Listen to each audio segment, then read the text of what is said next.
Bloodlily, Chapter 5. Holy crap, Spencer, you look like hell! The words came flying out before she could stop herself. Chance stared at her wide-eyed and stayed the silently tactful one. Spencer's eyes narrowed, clearly saying, "How dare you judge me?" "Sorry, I know things are crazy." The tightening muscles in his face betrayed the barely chained anger waiting to burst out. "Are you okay?" "No!" He snapped the word through clenched teeth. Then he paused, releasing a slow breath. All the anger leaked away, leaving him exhausted. Before he could say anything else, a violent coughing fit doubled him over. After a few ragged breaths, he recovered enough to continue. "Like you're one to talk. Your bodyguard said someone attacked you. I guess that explains the nasty gash, blood, and boarded-up door." After realizing his sarcastic tone might not be constructive, his gaze fell to the floor with a heavy sigh. "Sorry, I'm glad you're okay. Everything is so fucked." His red-rimmed eyes glistened with apologetic fear, but it was his trembling hands that caught her attention. His raw, bruised knuckles flexed as he rubbed at his temples, grimacing in pain. Tension strummed through every fiber of her body with a sudden realization. He displayed all the classic signs. "Spencer?" She spoke as if trying to talk a jumper off a ledge, which wasn't much of a stretch. "Have you eaten?" She wasn't talking about a burger and fries at a rest stop, and most vampires understood the subtext. Without looking at her, he shook his head. "Not in a few days." Her eyes snapped up to see a worried expression dawning on Chance's face. Slowly he stepped in front of her, guiding her behind him. Going too long without feeding was a dangerous thing for a vampire. They had deficient hemoglobin levels, a protein that formed bonds with oxygen molecules and carried them through the body. When they didn't feed, the brain suffered from oxygen deprivation. This condition critically affected the ability to think, caused massive headaches, coughing fits, and drastic mood swings, impairing control. In that state, they reverted to baser instincts and attacked. "Hey, why don't we heat some blood for you? I have a few units in the kitchen." Despite the concern in his eyes, Chance kept his voice casual. Spencer nodded and wandered out of the room toward the stairs. She released the breath trapped in her lungs and dropped her forehead against Chance's back. "Thank you, but you know if he snapped, I wouldn't be the one he came after." Taking her blood wouldn't solve Spencer's problem, but Chance, being a half-blood, naturally carried more of the protein in his bloodstream. He didn't turn around, but she could hear the smile in his voice. "I can handle myself. My job is to keep you safe, remember? I'll take care of things and throw him in the general direction of a shower. All I ask is that you let me take him upstairs first. He's unstable, which isn't only due to his bad eating habits. If you think he won't attack you, you're wrong. He will lash out at anything he can create a reason to attack. You saw his hands, Lily." A tear welled in her eye as she nodded. That wasn't the Spencer she watched grow up. Where was the quiet, squirrely kid who always found some place to hide away and draw? Today was the first time she witnessed him utter a single cuss word. This situation was wearing him down, and fast.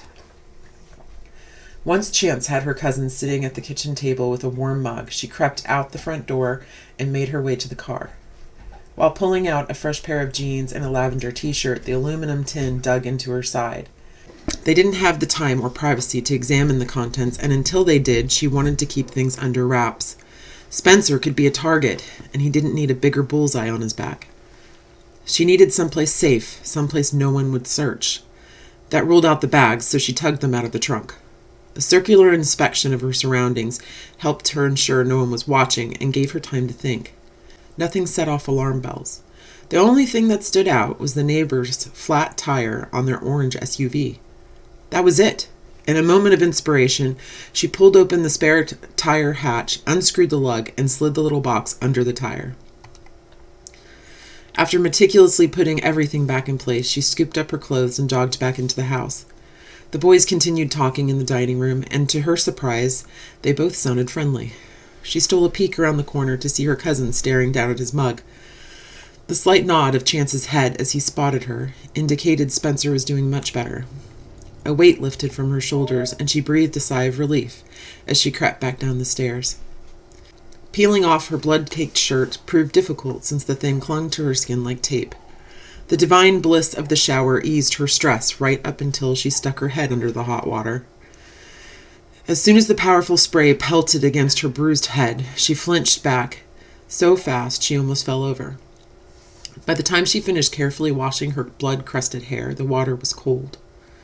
Lilith pulled on her clothes and bravely faced the mirror with a small bottle of foundation. They would have to venture into the public eventually, and she couldn't walk around looking like the poster girl for domestic violence. The colors changed, the deeper purples receding into sickly yellows, greens, and browns. The gash in her forehead was practically closed, but still tender as she removed the butterfly band-aids. With slow, delicate fingers, she worked with the foundation, making the glaring bruise a mere shadow. She teased her copper curls down to cover most of the cut. After a final glance, she tossed her dirty clothes in the garbage and jogged up the stairs to join Chance and Spencer. She breezed into the dining room and slipped into a chair between the two of them. Chance grinned, his eyes taking in her vastly improved appearance. Well, well, you can hardly tell someone knocked you in the head. The slight undercurrent of guilt still tugged at the muscles around his mouth, but his tone stayed relaxed and cheerful. She flashed him an appreciative smile and turned to her cousin. He still appeared homeless, but his skin had more color. A sullen calm replaced the menacing attitude from earlier without any of the tremors or coughing fits.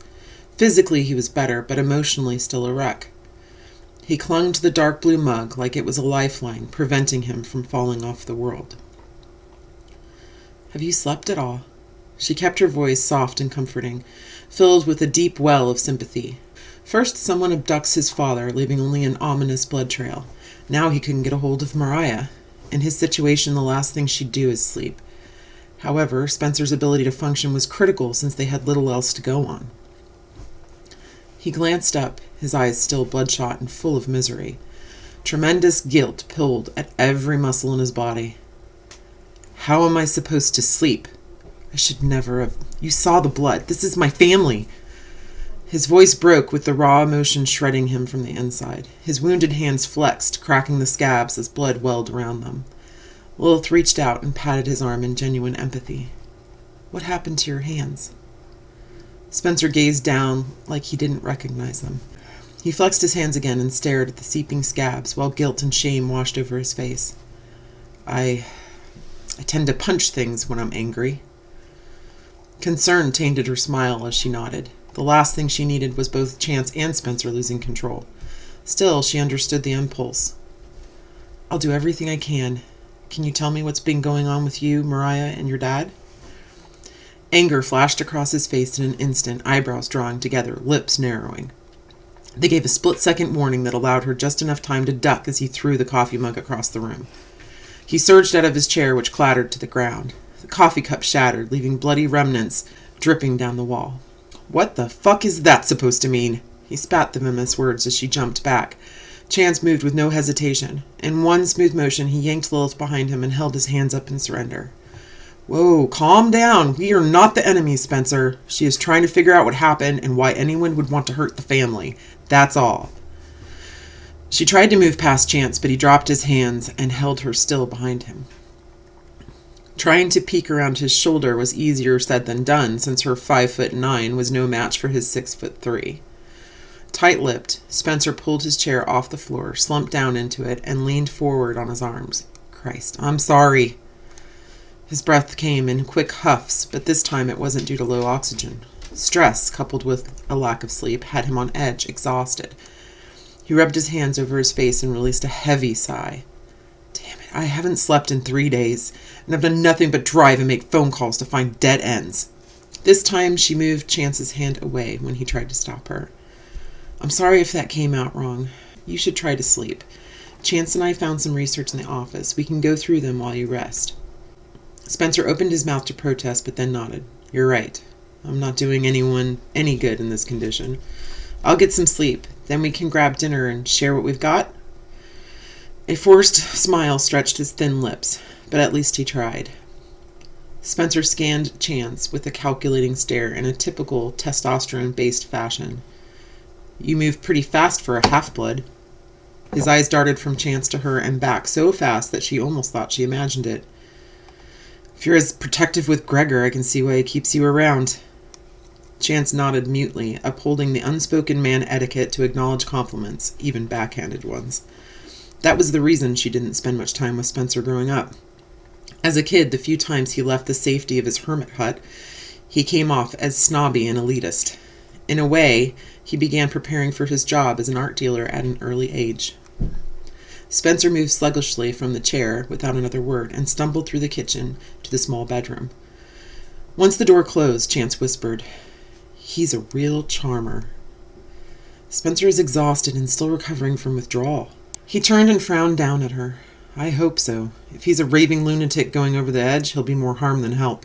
Believe me. If that's the case, I'll lock him in the trunk." He's always been standoffish. Once he rests, I'm sure he can help. Chance shrugged before clapping his hands together and rubbing them to announce the subject change. "Well, what about that box? Should we do some proper sleuthing?" After careful consideration, she shook her head. He could walk out of that room at any time. The tin must be significant, since Duncan went to such extremes to keep it hidden. Somehow, I don't think Spencer knows it exists. Yes, Duncan may have lost his grip on reality, but if he didn't mention anything to Spencer, he had a reason. Besides, if the maniac that attacked me wants it, I don't want to put Spencer in any more danger than he already is. Nodding thoughtfully, he ran a hand through his chestnut hair. Unmistakable frustration burned away his playful attitude, leaving a conflicted mass of anxiety. "Are your cases always like this? No evidence, no clues, nowhere to start looking?" Life is not a TV show drama that has 1 hour to wrap things up. Suspects don't appear with nifty red bows. However, I usually turn up more than this, but then I always start with a body. In this situation, we have no real forensics, no body, and no good intel. Since Duncan wasn't in close contact with New York, only 3 people may know what's going on. One is too tired and distraught to be any help right now, and the other 2 are missing. What about Mariah's husband, Malachi? Okay, 3 are missing. So what can we do while waiting to see if Spencer's cracked? The need to do something productive itched under his skin. After all, he was a man of action. Of course, her plan wouldn't help much. She glanced up from the table with a weak smile, fully conscious of what his response would be. "There's the massive number of journals and tapes I found in the office. Our mystery man left them, so I doubt they're crucial. They may not solve the case, but they might point us in a direction if we can figure out what Duncan's been doing." She shrugged at his disgusted frown. "Hey, we might get lucky. What if he hid something in plain sight? Finding a motive would be helpful." "So your answer is reading a bunch of old scribbled journals?" The left side of his nose creased, and she smiled despite herself. Resolutely, she pushed her chair back and tapped him on the shoulder as she passed by. "Come on, you can listen to the tapes if the big bad books scare you, tough guy." Chance huffed and reluctantly followed her. "Yay, research." Definite sarcasm. "This is why I'm a bodyguard and not a cop." "Well, lucky for you, you get the best of both worlds today." 4 hours later, Chance listened to the last tape while Lilith pored over the second notebook. The recordings hadn't revealed anything useful. They were Duncan's verbal notes on books he needed to buy, philosophies on medical treatments, and other scientifically interesting, but otherwise useless, information. However, she found Duncan's written notes fascinating. Before this, the extent of her knowledge about her uncle consisted solely of him spearheading their medical initiatives. These pages held a gold mine of history and theory. The first one centered around his ideas on the rapid evolution of their species. He deducted that fangs were dwindling in size with the farther generations due to adaptation. If correct, it meant their species was evolving thousands of times faster than any other. Vampire fangs were composed of rigid cartilage that folded back to conform to the roof of the mouth. Much like a snake's, they stayed hidden until their jaw fully opened. The small puncture wounds they produced allowed them to acquire what they needed without being lethal. Nature wasn't in the business of mercy, but killing off the food supply was wasteful and illogical. Far-removed half-bloods like Chance barely had nubs, a useless nod to their heritage. Duncan believed this had more to do with the invention of tools than the purity of bloodlines. He cited confirming measurements from his first generation of children versus Mariah. Remarkably, a half-inch difference existed between them. The second book began as a dry account of some historical families in medieval Scotland. Muddling her way through, she found a few references to an encoded text that kept his accumulated knowledge safe from prying eyes. He later removed several pages, the ones too dangerous despite the cipher, and put them in a safe place. Centuries ago, someone stole the book, which circulated through various hands and then wound up in a museum. As much as he wanted it back, he couldn't walk in and say, "Hey, that's mine. Yeah, I wrote it about 600 years ago." Towards the end, she found several pages about Gregor and his family in 15th century Scotland, which made him much older than she thought. He never discussed his past, but she relished the opportunity to understand the life he'd lived until now. Unfortunately, the cryptic entries only consisted of Duncan's thoughts on events he never explained. I still feel such pity for poor little Mary, the light of Gregor's eye. What happened to her was pure tragedy. I didn't believe Gregor would ever recover. Something changed in him that day, the day poor Mary passed on, followed shortly by the loss of his wife and other children. A man can only lose so much. All the years since, Gregor never took another family, not until he met Rosaline. Thank the Maker for Rosaline and Lilith. They resurrected the man. The day Lilith came into this world was the happiest I have seen Gregor in centuries, and the man deserves some peace and brightness. I worry how much Lilith resembles Mary, but she is a centuries-old wound, and I worry too much for an old man. Duncan must have written this before her mother's death. Memories of Rosaline were bittersweet. A million times she wished to take back all the hurtful things she said to her mother that fateful night. People assumed their parents would be around forever, that there would always be another day to make things right. Too many times that was not the case. Chance threw down his headphones and Lilith jumped, startled out of her thoughts. Damn it, none of this is useful. He keeps droning on and on and on about alchemical theories. He rubbed at his face and tapped his head against the wall while releasing an exasperated grunt. Please tell me you're having better luck. One side of her mouth lifted in a half smile. They are fascinating, riveting, but not particularly useful. How many do you have left? She waved at the towering stack behind her. Enough to keep me busy for the rest of the week. She flipped the next page, and there lay a small piece of torn parchment bearing the familiar arrow. With a thrill of excitement, she flipped it over to see faint markings appearing around her finger. Her eyes shot up to Chance, with sudden thoughts racing through her mind. The tapes. Most of them talked about alchemy. Chance pulled his head away from the wall and gazed at her confused. Yeah, he was big into the stuff, I guess. Why? She stared down at the small piece of parchment, the marks disappearing as her finger pulled away. Heat! She grinned at him deliriously. Do you have a lighter? He arched an eyebrow with a puzzled expression that bordered on disgust. I don't smoke. What the hell are you talking about? She leaped to her feet and searched around desperately. I need a lighter, a match, anything that'll make a flame. She rummaged violently through the drawers, slamming one closed and tearing open the next. Whoa, Hurricane Lilith, you want to clue me in? She growled in frustration and glanced up. Alchemists are exceptionally secretive about their work. Could have fooled me by the dozen tapes he recorded, Chance growled sarcastically. She pinned him with an aggravated stare. Not helpful. As I was saying, the thought of anyone stealing their secrets terrified alchemists. So they used codes, ciphers, and other ways of concealing their work. One effective way is a special ink that reacts to heat and acid. Heat alone will make the letters appear briefly, but smooth a little lemon juice over it first, and they won't disappear when the paper cools. Come on, you're kidding me. It's not more Hollywood bullshit? A guarded frown pinched his face as he slowly stood up. It's real, but you won't find anything on the back of the Declaration of Independence, if that's what you mean. Go upstairs, check the fridge for lemons. They have the highest acid content. Also, I need my green coat from the car and a lighter. He smiled over at her, sharing a moment of pure excitement. This could give them a direction, a lead to chase. He disappeared through the door as she flipped the scrap over, smiling at the arrow. A couple of days ago, it felt as friendly as the Reaper's calling card, and now this was a symbol of hope. Strange how context changed everything. By the time she had the desk cleared off, except for a few swabs and the UV light, Chance rushed into the room. Why did you need your coat? He handed it to her before setting the lemons and lighter on the desk.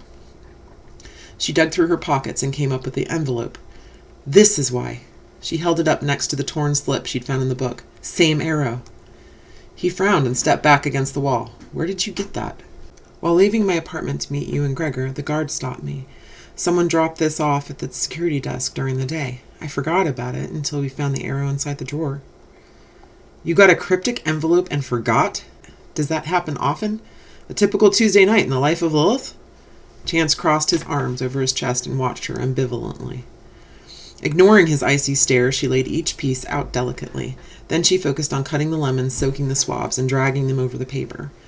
When Chance cleared his throat, insisting on an answer, it interrupted her methodical work. Seriously, I shoved it in my pocket on the way out. In case you forgot, a lot has happened since then. My nasty head injury, for instance. Like I could forget. The pause stretched into a brooding awkwardness that he finally broke by returning to casual Chance mode. So what's the verdict? She fanned the flame over the New York parchment, the heat slowly pulling letters to the surface. There was no mistaking Duncan's handwriting.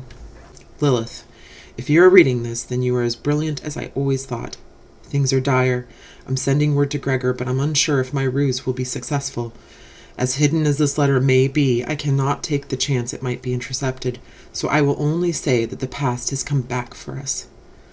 Search for my mark, and it will lead you to what you need. My dear niece, I will pray for you. I know that Gregor will send you, and only you, to my rescue if anything happens to me. I wish I could prevent that, because by then I will be beyond help, and will only drag you down with me. Gregor will lose everything again, and I shall join him in that fate. Perhaps we deserve it. Duncan. Lilith swallowed the lump in her throat. She felt as if all the blood drained from her body as she stared hopelessly at the letter. Duncan knew what was coming and tried to warn her against traveling to Tennessee. This is not good. Her voice sounded haunted. She showed Chance the letter and watched him pale. Her mind whirled through the cryptic words. The letter held an ominous, desperate plea but was devoid of any information except hints about the past and Gregor. Perhaps we deserve it, kept repeating eerily in her head. How could they deserve to lose everything? None of it made sense. Could this be the ravings of a man losing his tenuous grip on reality? Let's hope the other piece is more specific. So far, I'm not feeling better about any of this. The disturbed tone of his voice echoed the chill creeping into her bones. She gave the same careful attention to the torn paper, praying he was right. I have tracked down a series of properties here in Tennessee. I am not sure what he is up to, but it cannot be good. Somehow he purchased the Phipps Bend property from Surgeonsville County. What could he want with this place? I have consulted Mariah, since she is now invaluable to me. I've devoted more and more time to my research, leaving her to take over my responsibilities within the family. I must send word to Gregor, but I need to know more first. It is harder and harder for me to keep my focus. These notes are dangerous, but I need them. I believe I may be losing my grip on the present. Perhaps my obsession with the past has disconnected me.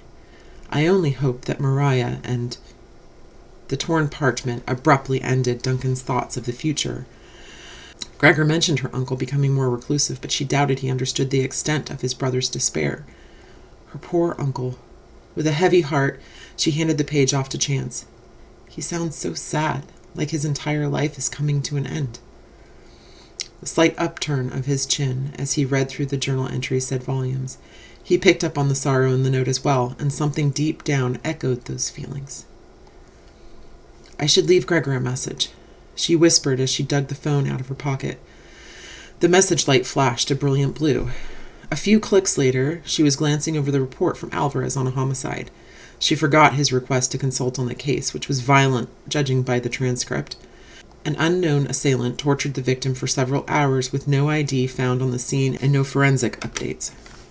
A compelling case, but she had more important things to deal with right now. Just as she was about to close the email, something caught her eye, and she stopped breathing. She recognized the address, the Italian restaurant where she'd met Gregor. Someone discovered the body at the end of the terrifying alley. She frantically searched for the time of death, and when she found it, her heart pounded in her chest. The time of death was always tricky to determine, but the window of opportunity fit. Quite possibly, she'd heard the victim's torture while arriving at the restaurant. A sudden wave of nausea left her cold and clammy. She flipped over to the crime scene photos and squinted at them. Blood splattered every surface, and dark pools soaked into the cracked concrete. Hundreds of cuts and bruises covered the body, and the right arm bent at an impossible angle. Lifeless eyes stared out at her from the next photo, and her heart stopped again. She dropped the phone and recoiled, as if death might infect her on contact. Chance surged forward, looking her over carefully before bending down to grab the phone. "What's wrong? Do you know him?" Tears stung her eyes as a million thoughts raced through her mind. "Oh my God, this is fucked, completely fucked. I have to call Alvarez."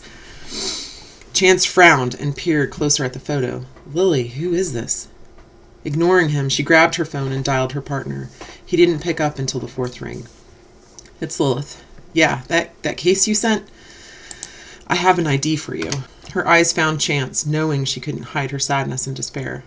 "Malachi Sanders. Yes, Mariah's husband. Do me a favor. Go over to Gregor and tell him in person." His mouth hung open in horrified shock as she tucked her phone away. Holy shit. He fell back against the desk as if someone hit him. Things weren't getting better, which was a definite understatement. End of chapter 5.